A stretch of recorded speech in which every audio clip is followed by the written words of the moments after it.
This is lifestyle. This is music. This is the movies. This is art. These are the stars behind the culture. This is Entertainment Now on Now Breakfast. This is Now Breakfast. Still on the conversations this morning on Now Breakfast, we turn to the world of entertainment because Fridays are incomplete without some entertainment gist. And this morning we are going to be talking with a bilingual creative producer, voiceover artist who has some experience as a radio broadcast journalist as well as a news anchor. This person has recently, I'm very tempted because I know them, to say that they betrayed us and switched into a different career path. But primarily because I enjoy what she's doing and I think that it's a brilliant thing, I'm not going to use the word betrayal. I'm talking about Oprah Onyeador. She's with us in the studio this morning, recently graduated from the Ebony Life Creative Academy, and she's going to be talking about her recently released short film, Kokumo. No, I'm very sure that Nira Adesanya is going to have my head over that one. I think that's Kokumo. It's a film that talks about the relationship between death, life, and redemption. She joins us in the studio this morning. Oprah, good morning. Hi guys, good morning Lagos. Super excited to be back. Radio Now, 95.3 FM, Lagos. Home, not betrayal. I'm back home. That's the reason why I didn't throw out the betrayal.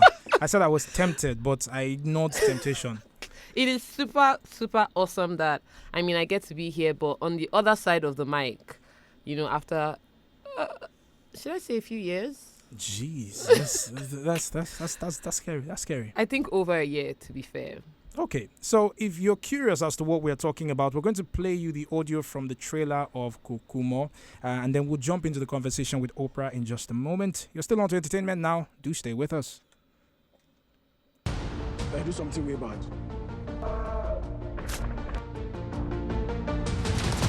You know what's in my eye don't see for streets. I'm done. You think there is why I'm very sure you do. You don't fit understand. Death is like a robe everyone has to wear. When and how we wear it is largely up to us.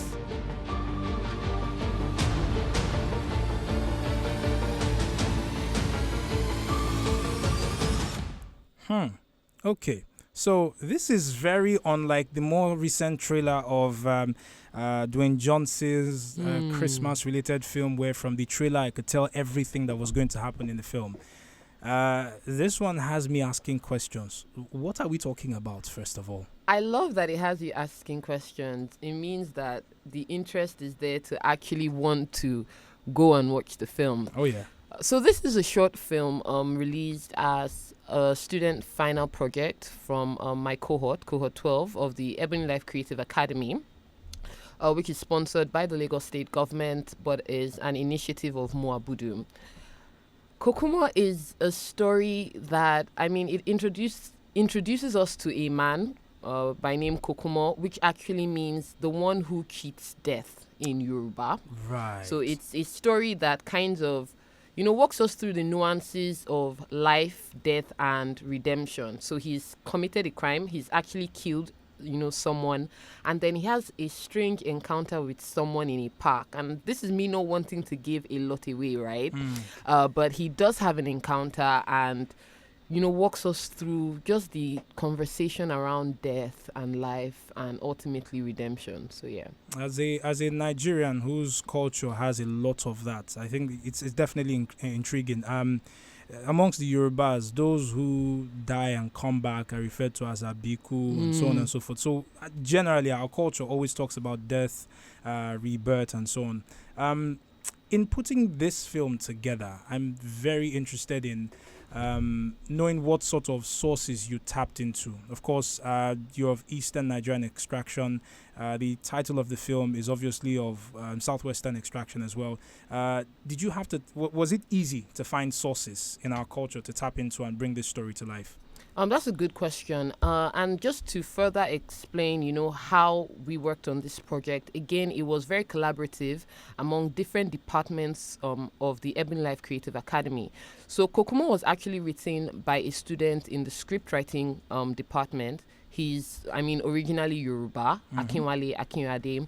And I think it was easy for him because he has a background in the Yoruba culture, and he was able to interpret it as a script. Now, my job, and alongside the other producers that I got to work with, was translating what was written, translating also the director's vision into something bankable and feasible that can, that could go So to you are the screen. producer on this Yes. one. I was hoping to see you on screen itself. I mean, it's not going to stop me from watching, but one can only hope. One can only hope. I don't know if it will happen, but yeah, I really enjoy producing, and of course, being behind everything. So it's behind the mic or behind the camera. I had a feeling you would say that. I had a feeling you would say that. You went from behind the camera to behind the mic. Well done. You have refused to show yourself to the public. Don't worry, public. Maybe someday. So let's talk about your experience with the Film Academy. First of all, it's an initiative that's free of charge. There's no cost for going to it. Completely free. It's a scholarship. It's a 3-month scholarship. Okay. Sponsored, of course, by Lagos State government. But it's the idea that was birthed by Mo Abudu, and they have just a rich lineup of faculty that are on ground to teach about 120 students per intake. So 3 months of film school, essentially. Would you say you've gotten a good enough grounding to stand side by side with any other producer in, let's start with Africa, because I'm very Africa-centric, in Africa, and then perhaps the rest of the world, leaving Hollywood aside because they own too much? So 3 months of intensive training, I might add. And the thing we notice is that because a lot of people, identify as being creative, and it's really a bit difficult to kind of box what creativity is or how it should be expressed. But going through film school gives you the opportunity to not only, harness your talent in a practical way, but to actually understand the theory and the nuances of the film industry. Right. So I do think that a lot of us that are producers that have passed through ELCA stand apart, if not even a bit above, because we do have, background understanding into what the film industry is about, how it should be, and of course, understanding fully film business and, how to make a good film. So, yeah. So the next thing that comes to mind, because it's still media, but it's maybe a slightly different branch of media.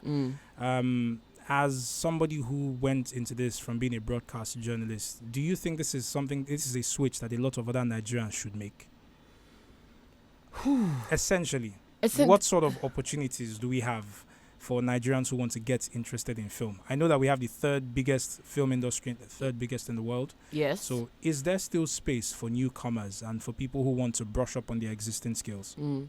I believe that there is space, but to give balance, it is important to note that where you are at or what you're doing is really crucial. And I'm speaking to and it's a bit of a challenge because people who are in the broadcast, industry, people who are creative, it's a thin line where you feel like, today I can sing, tomorrow I can paint, the next day I could just write.